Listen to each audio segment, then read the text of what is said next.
Good day, everyone, and welcome to another session of BusinessWorld Insights with the theme Insurtech, Innovating Insurance, and the Now Normal. I am Bettina Rock, BusinessWorld's banking editor, and I will moderate today's discussion. Today, we are joined by three speakers who will talk about developments in Insurtech. The pandemic has changed the way people move and do business, accelerating the shift to digital.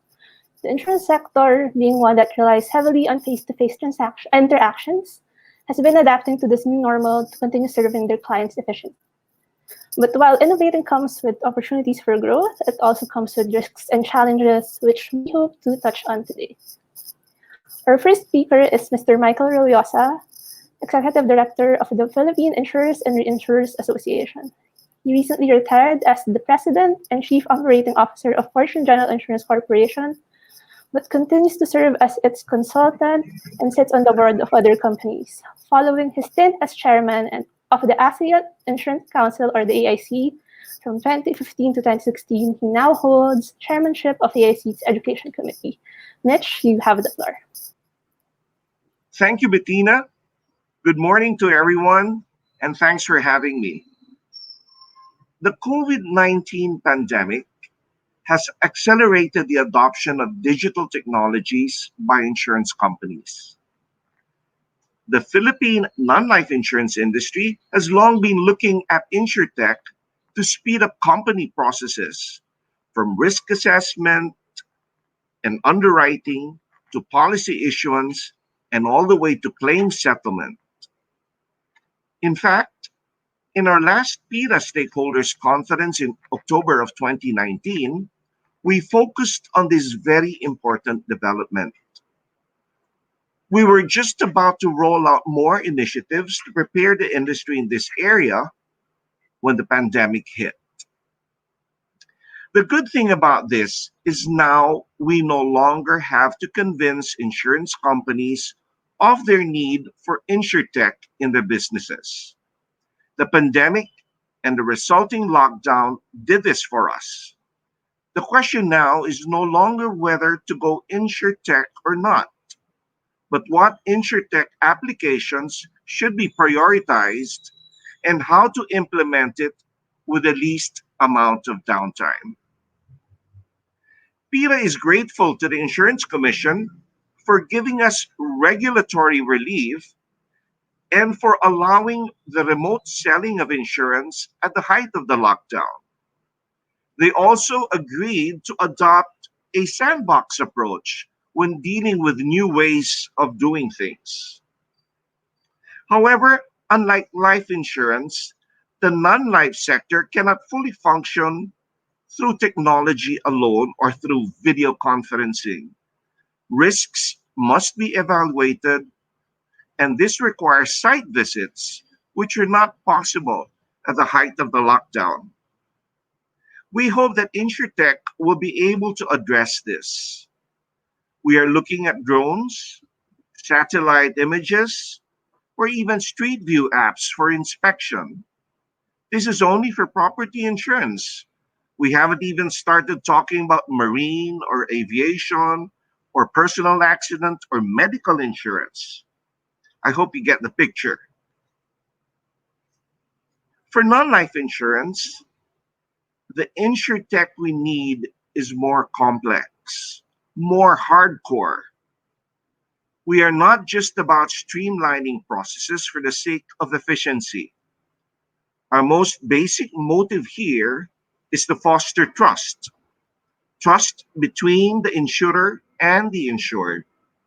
Trust between the insurance companies and its partners, like brokers, agents, adjusters, so on and so forth. One of the most basic principles of insurance is the principle of utmost good faith. And Insurtech should be able to guarantee that every party in the process upholds this principle. Insurtech should be able to make parties trust each other even without meeting in person and shaking hands. It should be able to completely eliminate or at least minimize fraud. It should be able to gather the necessary data that would make underwriters come up with better premiums and better products. And it should be able to facilitate an efficient claim settlement process, which is in the end what insurance is all about. As we say, claim settlement is the real delivery of insurance. Now, if Insurtech is able to make us all these, and if it gets these done at an accelerated pace because of the pandemic, then I could say that this crisis will have a very promising silver lining as well. Just to reiterate, we are lagging behind the world, and even in the financial field, of which insurance is an integral part. We need to adopt these innovations, and we need to adopt them now. So thank you, and I look forward to an engaging discussion shortly. Thank you, Mitch. Our next speaker is Attorney Yasmin Lapitan, a partner at CSIP Salazar Hernandez and Gatmaitan, one of the largest law firms in the Philippines. She is a member of the firm's Special Projects, Tax, and Banking, Finance, and Securities departments and provides corporate services. Her practice covers insurance, tax, M&As, energy, and construction.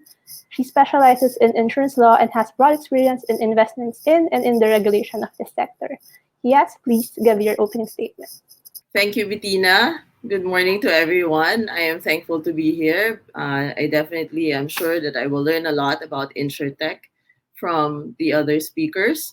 As Mitch mentioned, the Insurance Commission has been very prolific and responsive in addressing the needs of the insurance industry during the pandemic. So I've prepared a couple of slides. Some of them have been mentioned by Mitch in his opening statement, but just to give us an overview, Insurtech is not really defined. There is a description in one of the circulars issued by the Commission last year, around June. So this circular is on the regulatory sandbox, which Mitch also mentioned. So keywords, it's a technological innovation, right? And it is applied to the insurance business. So it's very general, but the fact that it's general also gives the industry a lot of room to determine what particular means would be appropriate for a particular transaction. So I think that's good. So remote selling has been allowed by the Insurance Commission several years ago. But the development last year is that the cap, basically you can use remote selling now to sell any type of insurance product regardless of the amount of premium. Before, remote selling is only allowed with respect to products where the annual premium is not more than 50,000 or not more than 125,000 for a one-time premium payment. Again, it's very general, but if you're an insurance company, you're already doing business here, you're already familiar with remote selling regulations, and there are many. So, for example, to use a mobile app, that requires prior approval of the Insurance Commission. But the regulatory sandbox actually allows certain relaxation of rules. So if you're developing something new, then at least you could have a controlled environment, which would involve the regulator already. And you could do a small scale live testing. And in your application for the regulatory sandbox, you could include, the other usual requirements, the usual applications that you would have needed to file in order to use, like, for example, a mobile application. So the law, of course, and the regulations try to catch up, because before, in 2000, when we had the E-commerce Act, it was really just using the internet. Selling through a website or having a website to promote your products. Now we have mobile apps, right? So as new technology comes in, then new regulations may be issued to specifically cover them. So whether or not it's remote communication, again, it's a deviation from the traditional face-to-face mode. But remote communication now, or remote selling, is actually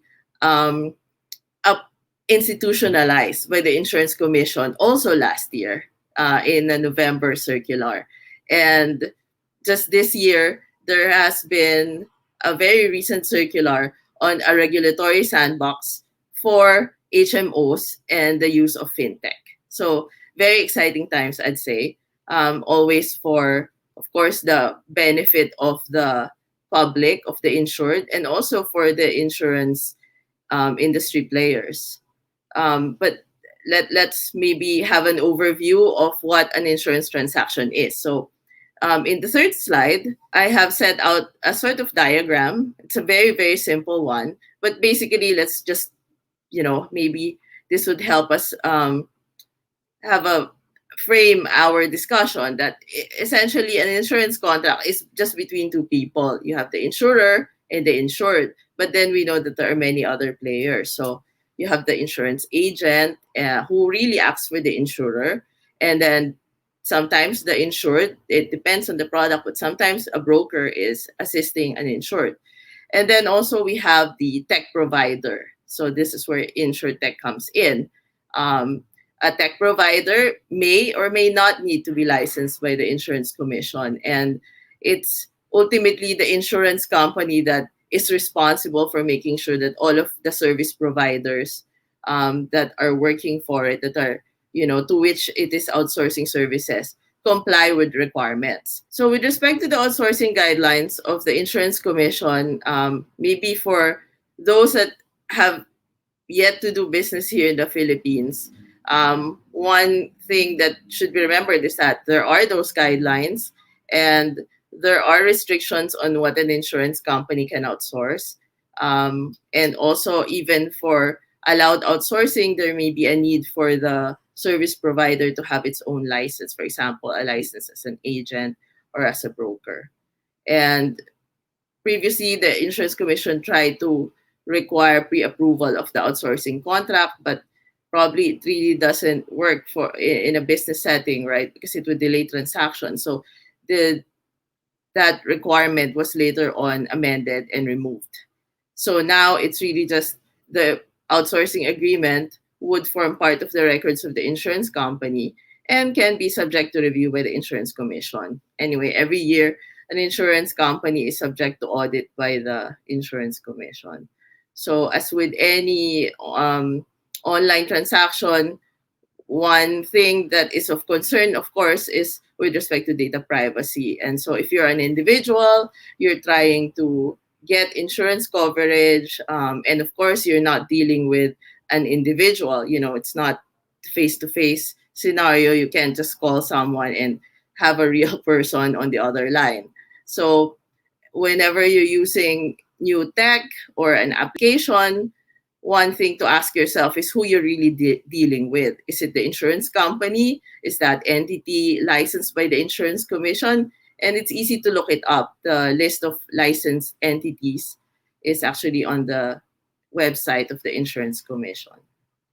Insurance is highly regulated, but just because it's a highly regulated industry doesn't mean that there is really no or that there would be a lot of restrictions with respect to developments in terms of the technology that it can use. It's just that we have to be mindful of the characterization of the procedure or of the technology being used to determine if there's a license that would be needed by the insurance provider or by the tech provider.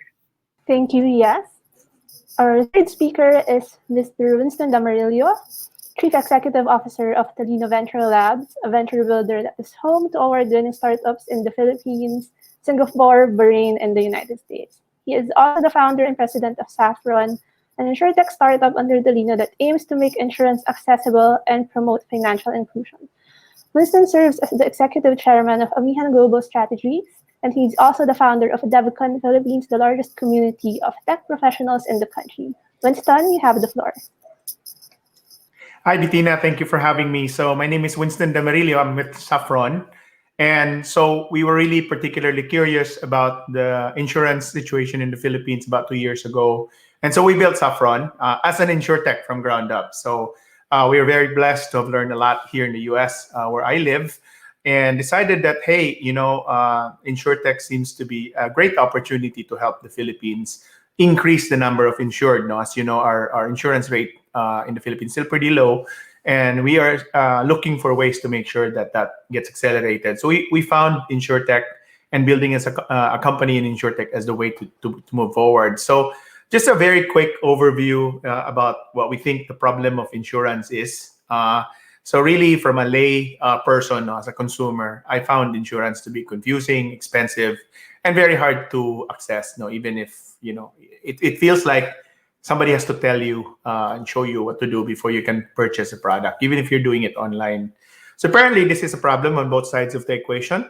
For insurers, it's also very expensive, using a lot of agents, dealing with a lot of documents, and dealing with a lot of liabilities. So we feel like this is a great opportunity, given that, to build a company around it. And since I am in Silicon Valley, we started copying the ones that work really well here, like Lemonade Insurance or Root.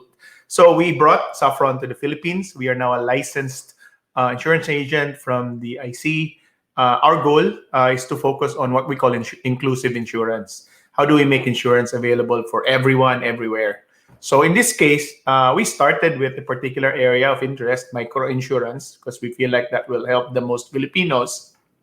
And at the same time, we also wanted to make sure the insurance is becoming more modular, so that people see it as bite-sized, easy to purchase, and Filipinos tend to really relate to that. And we feel like in order for that to happen, technology plays an important role. So this is really the realization of what Insurtech can do now. It provides agility, efficiency, and eventually for everyone, it allows scale, meaning a lot of people can buy insurance very quickly, very easily.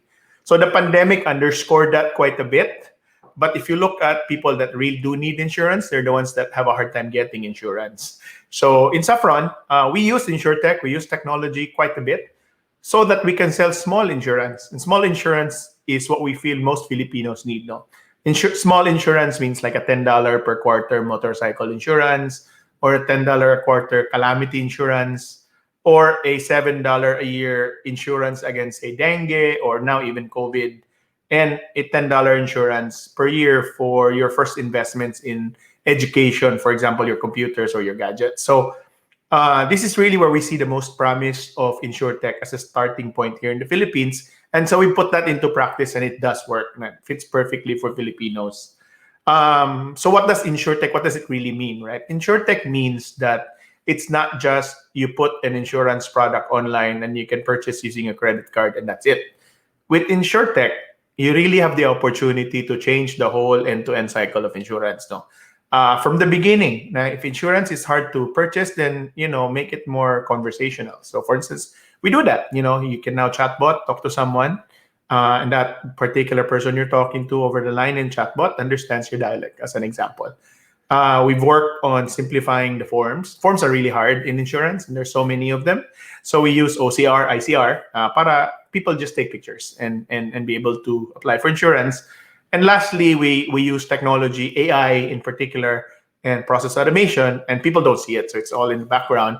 But we use that so that the whole idea of the complexity of insurance is hidden behind the scenes. So people that really need the money because they have to have a claim, or really need to buy insurance in a small scale, small amounts of dollars, can purchase it very easily from where they are, from their homes, and sold to them by like nanays. So we really tested this, no? We were able to put technology in the hands of our sari-sari store, nanays. Tried about 75,000 policies, $20 million of gross premiums, over 500 nanays. And it kind of worked out really well in 2020.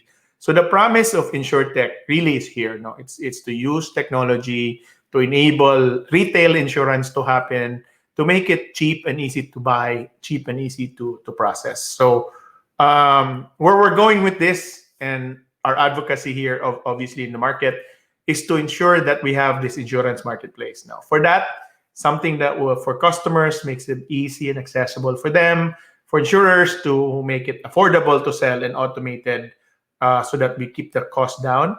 But really, at the end of it, in the middle part of all the technologies we're going to use, is to make sure that insurance is as available as possible, yung accessibility, so that you can buy insurance when you buy your motorcycle, or you can buy insurance when you buy your gadget, or you can buy insurance from your nearest rural banks, or you can even buy education protection insurance from your school. And lastly, even as simple as sari-sari stores, right?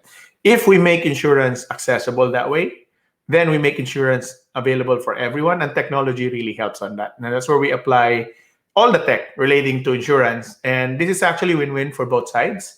It makes retail vendors now be able to sell insurance, but it also allows insurance companies to now have a very vibrant new channel for selling insurance, and it works really well for the big insurance companies.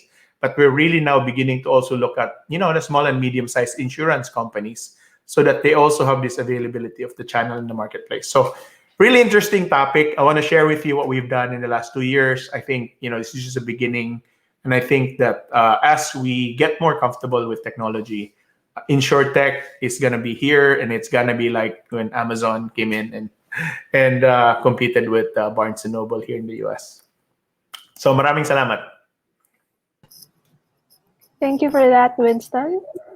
Now we'll proceed to our discussion. Well, I'll direct some questions to specific speakers. We want this to be a free-flowing conversation, so please feel free to jump in if you'd like. I'll kick things off with Mitch. You've touched on this on your opening statement, but how is the industry faring in terms of adopting technology during this crisis? Has it helped the sector's performance, and what kinds of challenges are the sector facing in the need for the rapid shift to digital? Well, thanks for bringing that up, Bettina. Well, as you know, PETA is composed of 57 companies, and these 57 companies are very different. There are huge ones, there are smaller sized ones, and their digital journey is different for each company. All right, some companies prioritize the front end or the channels of distribution, just like what Mario mentioned. Then other companies, they prioritize the underwriting processes. They want to use technology to be able to streamline the underwriting process. So this includes gathering data and all that. Other companies look at the claims side of the business. They want to make the experience of our customers painless. So whereas before you had to get, police reports, etc., just to file a simple motor car claim, now with your cell phone cameras, just take pictures, you geolocate yourself, and that's it. The insurance company accepts this in lieu of, those voluminous reports that we used to require. So again, different companies have different approaches, different companies have different priorities, but the thing that they have in common is that they all recognize that technology is needed. All right? And one thing though, one very important thing that we noticed is that we are forgetting cyber security. Because in a rush to hasten our digitalization process or journey, we seem to be forgetting to keep this information from being hacked. So I think this is one area in which we have to concentrate on as well, and not just the service part, but the security part as well. So I hope I answered your questions, Bettina. Yes, thank you. My next question is very related. For Riaz, Insurtech has its perks for insurers, but are there any issues that both insurers and clients alike should be aware of, like regulations they should comply with, limitations and restrictions on the use of technology in terms of premiums and selling, and are these sufficient, and can these be modified to better serve consumers? Well, as I mentioned earlier, there are many regulations actually. And the Insurance Commission has been very prolific in issuing regulations, which is good. I mean, someone comes up with something new, and the question is this allowed? Can we do it? And of course, that question is really for the insurance company. Is it going to take on that risk of changing the traditional mode of doing business and adopt new technology, or introduce something which, of course, its agents and the brokers would have to familiarize themselves with, and also make sure that the requirements with respect to KYC, anti-money laundering would be complied with. So every time you change the procedure, right, you have to come up with guidelines or safeguards. I mean, the regulations of the Insurance Commission are pretty general. So, for example, for remote selling initiatives, they just need to give a description to the Insurance Commission, and then that's it. It's just general protocols. But the specific steps that would have to be undertaken by the insurance company in pursuing, for example, a remote selling initiative, um, that's up to the insurance company. But basically, it just needs to make sure that it, upholds the data privacy laws. So one example is whenever it outsources the processing of information, it has to make sure that its contract with a BPO would also require the BPO to comply with the data privacy laws here, even if the BPO is outside the Philippines. So it's a really heavy burden on the insurance company because it's the one that is licensed by the insurance commission and is subject to all of these regulations. For someone who is availing of insurance, for example, me, I do get insurance. I think it's something that's worth spending on. It's an important service. Then the lookout is the same as with any online transaction. So find out who you're talking to. Is that a licensed entity? And of course, when it's insurance, you know that only persons who are licensed by the Insurance Commission can sell insurance to you. So that person may not necessarily be the insurance company, but it could be the insurance agent. And it's, I think, necessary. I mean, you also have to do your own due diligence before you, accept an offer or give someone your personal details or give them your money.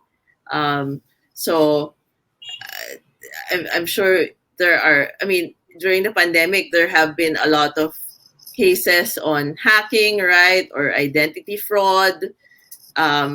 People have had to cancel their credit cards because of weird transactions appearing on their statements. So it's really something that we all have to get used to and adopt to, because I think even after, and hopefully soon, even after this pandemic, I think we won't go back to the traditional means. The convenience is too much. It's really something that is important to anyone, right? So I don't think people would want to go back to the traditional mode of filling up several forms, having voluminous documents when it's easier to type them right onto a screen. So there's a learning curve to anything new. But the laws already provide for those requirements. It's really just who really ultimately has the responsibility. And in an insurance contract, it's really the insurance company. Bettina, if I may, Yes. just a little add. What attorney he has mentions very true, no? And I think that's also what the problem is. Mainly that's why our digitalization journey is a bit slow, is because all of the compliance issues that an insurance company would have to be aware of. Please take note that it's not only the insurance commission that are our regulators.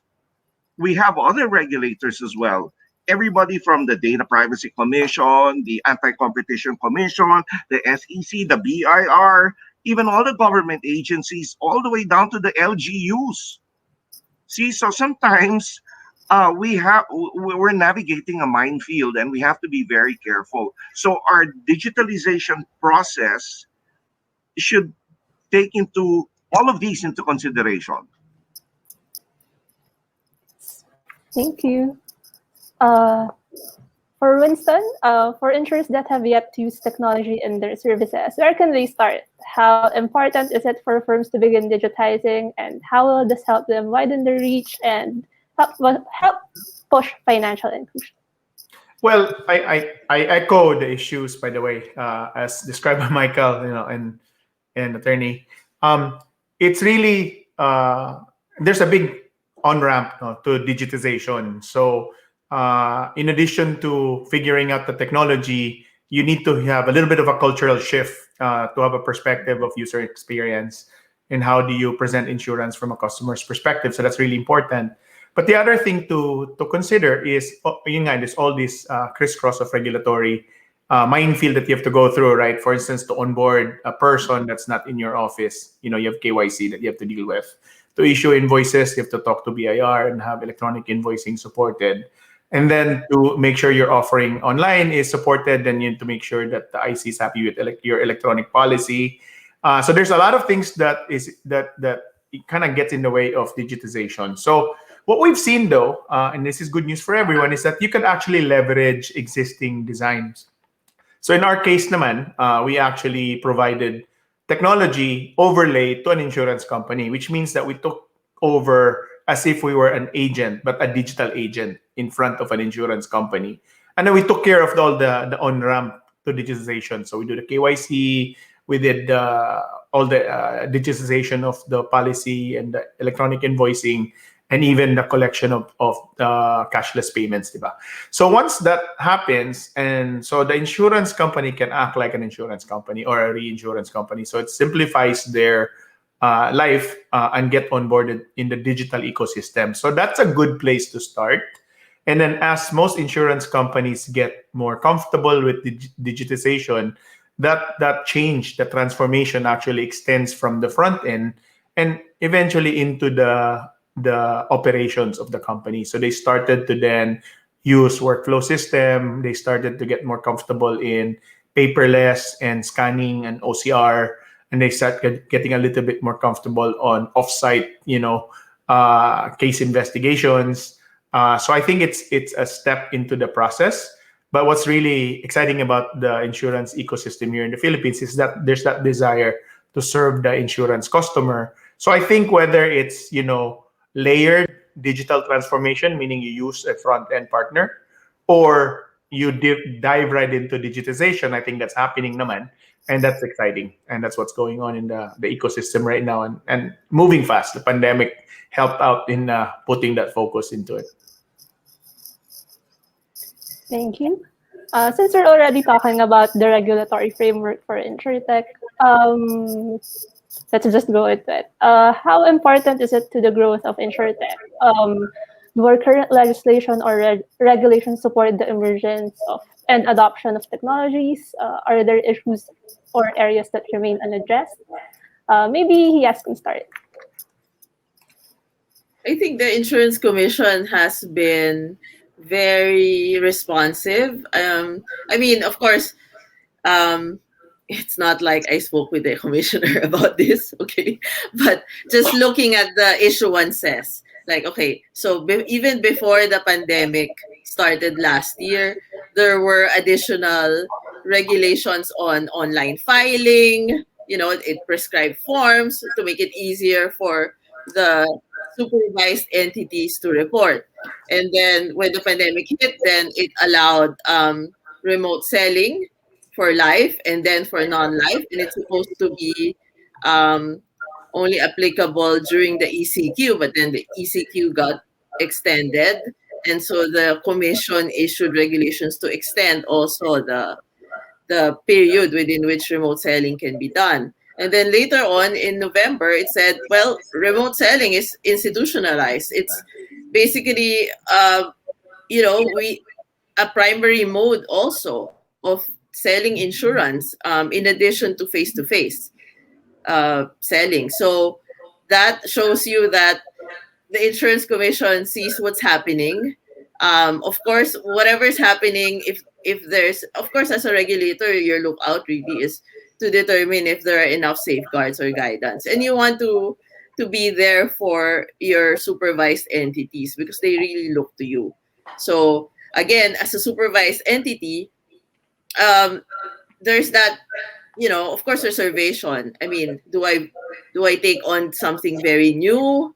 But will that mean that I will be non-compliant with requirements applicable to me? So those are really questions for the insurance company. I mean, you want to be efficient, you want to improve the quality of service to your customers, to your clients, but at the same time, you have all of these restrictions. So it looks like the insurance commission is willing to um, learn more about what's new and issue regulations that will address them, or at least say, okay, but you should give me information about it, at least give me prior notice, or at least keep it in your record so that I could audit it later on.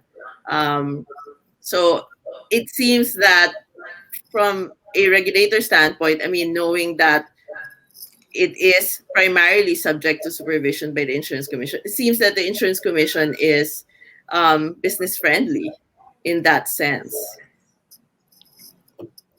Thank I you. would echo what Attorney Hias mentioned. It's true. They are with us in this journey towards digitalization. But let's cut them a bit of slack. I mean, there aren't any techies in the Insurance Commission. They're not wired for that. So it's up to us to let them know what's happening out there in the world, and hopefully they get to see it the way we see it. I guess that's our work is cut out for us, and that's where Winston can come in. Yeah, we're gonna geek up the insurance company. Actually, I think a lot of it is really more facilitation. I think the insurance commission is more than happy to do that. But again, the challenge is really not just within the insurance commission, right? It's really all the other agencies that is part of this life cycle of making insurance easy to purchase. So I think the IC has done a good job with the sandbox, and hopefully we leverage that to the fullest. And hopefully the sandbox is a sandbox not just of regulatory testing by the insurance commission, but also it includes aspects that might need to evolve from the perspective of, say, the BIR or the SEC or the Data Privacy Commission. Thank you. Maybe for Mitch and Winston, how has Insurtech shaped products and services in the market? Are current products and services sufficient to meet the needs of clients and also the firms themselves? And what kinds of products and services are potential growth areas for Insurtech?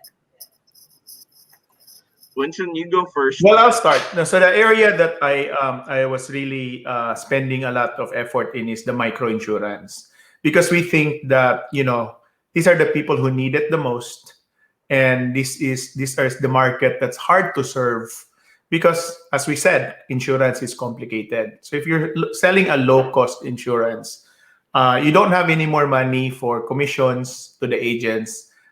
You really can't afford a very expensive way to process the application and the onboarding, and you don't have a lot of money to spend on the processing of claims. No, so given that, the only way to make microinsurance prevalent and available to Filipinos is technology, right?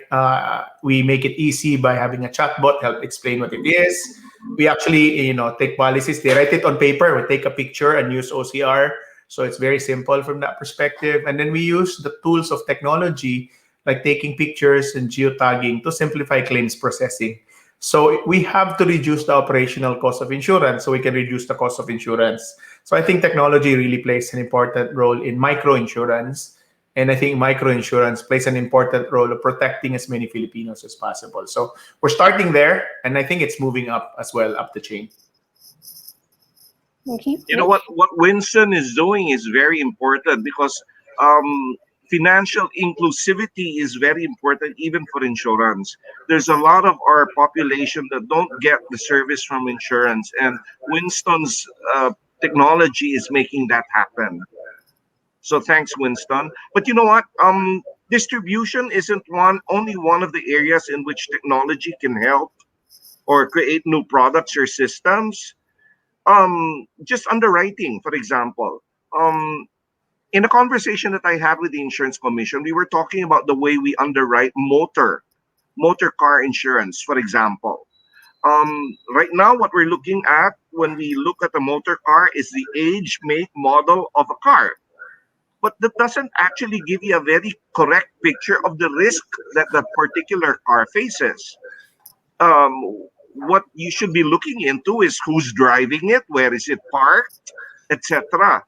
And now technology is allowing that to happen. So the insurance industry has a long way to go. We have to rethink the way we are underwriting. And using technology would actually price the product even more accurately. So I think that's also a very important thing that technology can bring to the table. Thank you. For everyone, again, insurance has always relied on face-to-face interactions. So, how can firms gain the trust of their clients who are wary about their security and using online platforms, especially in financial transactions?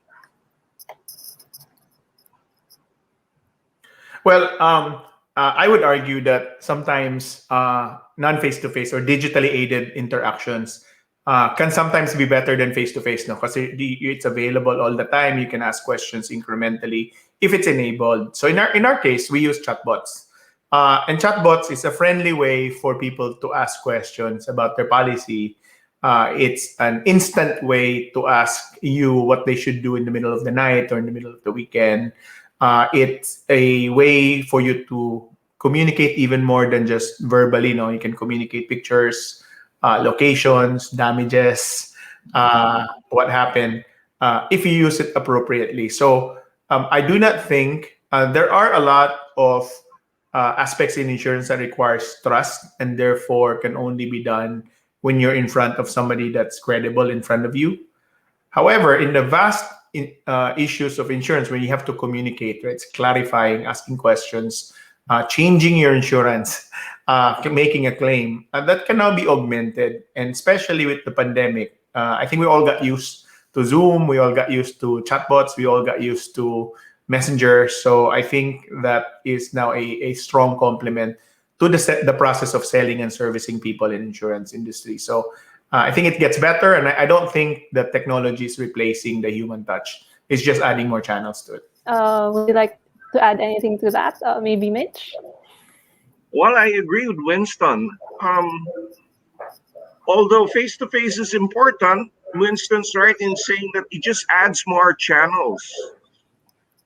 We're not removing face to face, we're just adding to it, or adding a way in which we could interact with the insurance company and our insureds. Thank you. Finally, we can wrap up our discussion. What's your outlook for Insurtech and its impact on the insurance sector, especially amid this crisis? Maybe Yes can start. Well, I think as someone who is also a customer, someone who avails of insurance, this means that there would be more options. It would be easier. There would be access to more information because, there are different modes by which you could get information. You don't need to have an agent, to have a real agent, on the phone with you. So hopefully it would become cheaper and there would be more players that would come in so that there would be more options for the public. And for me, it's very exciting. From a legal perspective, the law really plays catch up because, of course, how can you provide a set of rules and regulations for something which you don't know will exist, right? So it's only when it already exists that then you decide, okay, are the current rules enough to safeguard the concerns of the public and to, make sure that the technology or the procedure, this new procedure, complies with what the law provides. So the Insurance Commission has a broad authority under the insurance code to prescribe these rules and regulations. And I think part of the work of any insurance industry player, even councils for insurance companies and insurance intermediaries, is to help the insurance commission understand what the technology is and to characterize what the service is and whether that service is something that's covered by a particular regulation, which requires a license, or not covered. And also to show that the even with the fancy protocols, for example, or something very innovative, the safeguards would still be observed. Thank you. Mitch?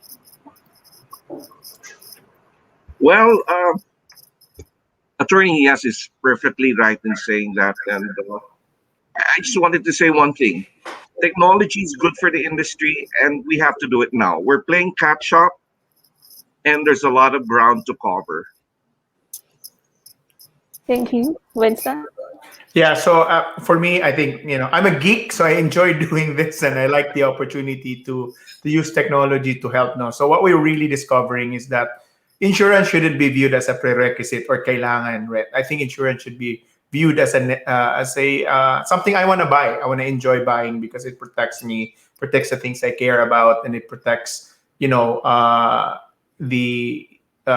business or the product that I purchase or my health. No. So the way to make that is to make insurance accessible. I think technologies makes insurance accessible, and sometimes it even makes it fun, right? So I like I said, we experimented on a particular, actually officially IC approved product called Heartbreak Insurance. But all we did was we take a basic event cancellation policy and considered it as something important for the heart and branded it Heartbreak Insurance. And we opened the door, right, for a lot of young people to realize that, just like my heart, there's something that I care about. And when an unexpected come, like a breakup happens, that it's good to have coverage or insurance for that. So this is really kind of more having, making sure that people understands the value of insurance beyond its being a prerequisite, and to us to make it a consumer-friendly product. And that's the promise of Insurtech. Thank you. To wrap up our discussion, we'll have our speakers make closing statements. Winston, if you could go first. Thank you. Or digitize as quickly as you can. I think the main thing I wanted to share with the insurance companies, whether you're big or small, digitization is something that will help your business. You don't have to do it yourself. You can partner with digital players in the insurance industry, just like in the United States. A cooperation between insurtech providers and insurance companies actually is thriving. And so Insurtech is not a disruption, in my opinion. It's an acceleration and an expansion for our opportunities to provide insurance. So we at Saffron, we hope to collaborate with as many insurance companies as we can to serve, as big of a market as we can possibly do. Thank you. Yes. Well, insurance is a very highly regulated industry. So it's necessary to be familiar with these rules and regulations. And even if you're not part of the industry but would want to work with it, of course, to provide services to it, then you need to know that the insurance company would need to verify if what you will provide is something that requires its own license from the Insurance Commission. But for someone who is availing for insurance, I think Insurtech is going to be helpful. It's going to make it accessible, as Winston mentioned, and it's going to be cheaper. So, I think these are really exciting times. Thank you. Finally, Mitch, any words you'd like to leave us with? Thank you, Bettina. Just to reiterate the few points I did mention earlier, the insurance industry has begun its digital journey and is playing a rapid catch up to our other colleagues in the banking and finance world. We are fertile ground for all these innovations, especially those that would simplify our various processes from distribution, data gathering, the underwriting process, all the way to claims processing. But even more importantly, we need technology to help us make our customers' experience relatively pain-free. In our haste, however, to digitalize our processes, we must not lose sight of ensuring the security of the data within our possession. We have learned that the insurance industry is within the crosshairs of cyber criminals and that the industry is currently considered a slow moving target. We therefore have to pay attention to cybersecurity and adopt steps to ensure the security of the data under our control. As Winston and Yas intimated earlier, the time is right for Insurtech, and as far as the industry is concerned, we are all for it, trusting that it will answer our multitudinous asks or wants in the most cost efficient way. In parting, I take comfort and inspiration from knowing that whatever can be imagined can be realized. Thank you. Thank you. I think that's a good place to end this discussion. Again, I'd like to thank our three speakers for joining us today. Yes, Mitch, Winston, thank you so much. Thank you to Great. our Thank you. thank Thank you to you. our partners as well. Have a great and day, everyone. Thank you everyone for watching. Please follow Business World's social media pages for updates on our next projects. This has been Business World Insights. Thank you. Have a good day and stay safe.